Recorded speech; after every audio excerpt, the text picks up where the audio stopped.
Let's look at facility work planning. Work planning is the creation of work items in a building and the order in which that work should be completed. The traditional method, the one that's been around for years, is based on the deficiencies found by inspectors. Deficiencies are items which have been found to be in disrepair or are inoperative.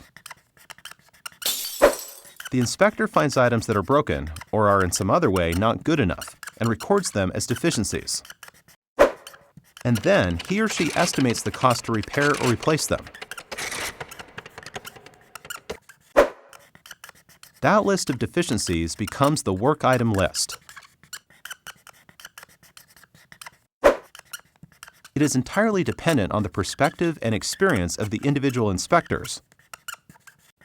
So there can be great variance in the results if multiple inspectors are used across your property portfolio. One of the most important results is the Facility Condition Index, or FCI. The FCI is the cost of required work, maintenance, repair, and replacement, divided by the present replacement value of the building. In this traditional model, required work is only the deficiencies that were seen and recorded by the inspectors. On the other hand, Builder uses an engineered, repeatable, transparent, and defendable approach to work planning. In Builder, the software looks at every single building component. Every building component is evaluated using a series of algorithms. We're going to represent these very complex processes here as a series of boxes. The first box is called the work generator. The Builder algorithms are guided by a set of rules that have been put in place by the Builder user. These rules begin with standards, which are specific condition values that act as triggers for generating work. They will be compared against the actual condition value of the components in the building. Policies are the rules for how the standards are to be applied to the different kinds of components.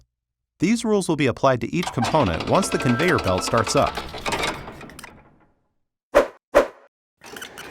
The output of this box will be components that do not meet organizational expectations for condition. The organization's policies establish the condition standard that each component must meet.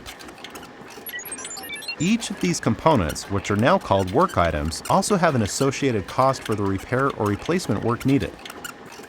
Components that meet organizational expectations are not selected for work and move out of the process. You probably have thousands of components in your buildings, but Builder completes this process in just a few seconds. The next box in this series is prioritization. This set of algorithms will determine a prioritized order to arrange the work items, based on the importance placed on certain attributes of the components themselves. These rules, which are planned and selected by the organization, are called the prioritization scheme. The prioritization scheme embodies the fiscal, business, and mission-related principles your organization considers most important.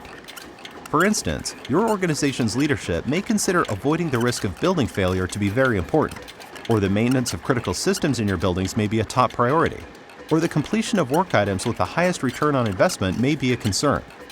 These and other principles can be enforced in the prioritization scheme. Each work item is compared to the scheme to determine its priority score. The output for this process is an ordered list of work items ranked by priority.